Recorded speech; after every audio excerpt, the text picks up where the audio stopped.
Hello students, I hope कि आप सब अपने अपने घर पे ठीक ठाक होंगे। आज हम पढ़ेंगे संस्कृत रुचिरा प्रथमो भागः चतुर्थः पाठः।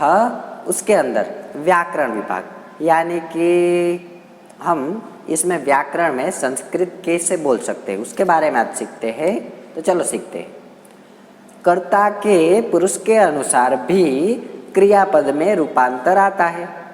जैसे कि देखो, पहले तो हमारे माइंड में ये क्लियर होना चाहिए कि संस्कृत में जैसे 3 लिंग है, पुल्लिंग, स्त्रीलिंग, नपुंसकलिंग।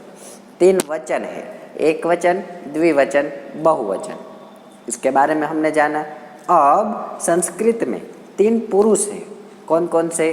उत्तम पुरुष, मध्यम पुरुष और अन्य पुरुष।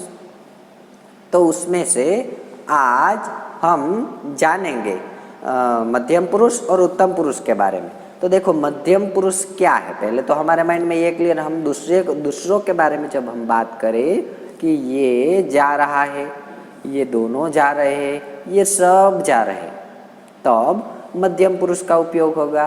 कैसे? त्वम गच्छसि, यानी कि भाई तू जा रहा है, तू जा रही है। युवाम गच्छतः, यानी कि आप दोनों जा रहे हो। और सबके बारे में कहना है तो यूयम गच्छतः, आप सब जा रहे हो। एक वचन, द्विवचन, बहुवचन। त्वम गच्छसि, युवाम गच्छतः, यूयम गच्छतः। अगर हमारे बारे में बात करनी हो तो उत्तम पुरुष, हमारी गणना उत्तम पुरुष में की गई है। अहम गच्छामि, यानी कि मैं जा रहा हूँ। आवाम गच्छावः, यानी कि हम दोनों जा रहे हैं। वयम गच्छामः, यानी कि हम सब जा रहे हैं। तो ये हुआ मध्यम पुरुष, उत्तम पुरुष। अहम गच्छामि, तो इसके बीच आप भी संस्कृत बोल सकते हैं। कैसे? चलो उसके बारे में सीखते हैं। अहम विद्यालयम गच्छामि, यानी कि मैं विद्यालय यानी कि स्कूल जा रहा हूँ। अहम देवालयम गच्छामि, यानी कि मैं मंदिर जा रहा हूँ। इस तरह से आप भी वाक्य बना सकते हैं और संस्कृत बोल सकते हैं। आवाम विद्यालयो गच्छावः, यानी कि हम दोनों विद्यालय जा रहे हैं। वयम विद्यालयम गच्छामः, यानी कि हम सब विद्यालय जा रहे हैं, देवालय जा रहे हैं। आप भी ऐसे संस्कृत बोल सकते हैं। चलो आगे देखते हैं। लट लकार, देखो जैसे संस्कृत में 3 लिंग, 3 वचन, 3 पुरुष है, उसी तरह से अलग अलग 11 लकार है। यानी कि काल के अनुसार जो लकार है, जिसके बारे में हम संस्कृत के बोलते हैं ना, वो वर्ब्स, संस्कृत के वर्ब्स, इसके अनुसार हम लोग कर सकते हैं। तो अब बात आई वर्तमान काल, यानी कि लट लकार, उसके बारे में बात। अगर वर्तमान काल के बारे में बात करनी हो मध्यम पुरुष के अनुसार, तो कैसे कर सकते हैं? अहम शिक्षकः अस्ति, यानी कि मैं शिक्षक हूँ। ऐसा आएगा? नहीं, ऐसे नहीं आएगा, क्योंकि हमने आगे ही देखा कि दूसरों के बारे में जब बात करनी हो तब भी मध्यम पुरुष का उपयोग होगा। तो हम शिक्षकः अस्ति, ये वाक्य गलत होगा। सः शिक्षकः अस्ति, सः विद्यार्थी अस्ति, सः छात्रः अस्ति।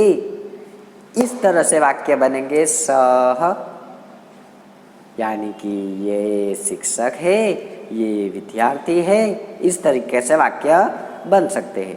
सः शिक्षकः अस्ति, सः तौ ते, हमने आगे के वीडियो में देखा था, याद कीजिए। सः तौ ते, तौ स्तः, यानी कि तौ शिक्षकौ स्तः।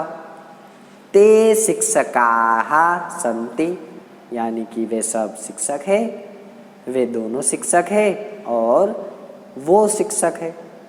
उसी तरह से भवति, भवतः, भवन्ति, यानी कि सः शिक्षकः भवति, यानी कि वो शिक्षक होगा, बाद में वो दोनों होंगे और ये सब होंगे। उसी तरह से लुट लकार, यानी कि भविष्यत का, तो ये जो भविष्य काल है, यानी कि भविष्य में इन फ्यूचर होगे। सह शिक्षकः भविष्यति, सह वो शिक्षक होगा। सह वैद्यः भविष्यति, यानी कि वो डॉक्टर होगा। सह शिक्षकः भविष्यति, सह तौ यानी कि वो वे दोनों। वैद्यः भविष्यतः, यानी कि वे दोनों डॉक्टर होंगे। उसी तरह से सबके बारे में बात करनी हो, वे सब शिक्षकाः भविष्यन्ति, वे सब शिक्षक बनेंगे। तो इसी तरह से भविष्य काल का भी उपयोग होगा। चलो आगे देखते हैं और कुछ वर्ड याद रखते हैं और सीखते हैं, तो हम संस्कृत जल्दी से बोल पाएंगे। क्रीडति यानी कि खेलना। देखो वर्तमान काल की बारे में बात हो, प्रेजेंट टेंस के बारे में बात हो तो क्रीडति आएगा। भविष्य काल के बारे में बात हो तो क्रीडिष्यति, धातु है क्रीड, उसमें से वर्तमान काल के बारे में बात हो तो क्रीडति आएगा। भविष्य काल के बारे में बात हो तो क्रीडिष्यति आएगा। तिष्ठति यानी कि बैठे हैं। स्थास्यति यानी कि बैठेंगे। खेलति यानी कि खेल रहे हैं। खेलिष्यति यानी कि खेलेंगे, इत्यादि वाक्य हो सकते हैं। बाद में मम यानी कि मेरा, तव यानी कि तुम्हारा, माम यानी कि मुझे, त्वाम यानी कि तुम्हें, मह्यम यानी कि मेरे लिए, तुभ्यम यानी कि तुम्हारे लिए। तो ये सब वर्ड आप याद रखेंगे तो आप संस्कृत अच्छी तरह से बोल पाएंगे और सरलता से सीख भी सकते हैं। तो आई होप कि आपको सब कुछ समझ में आ गया होगा। धन्यवाद।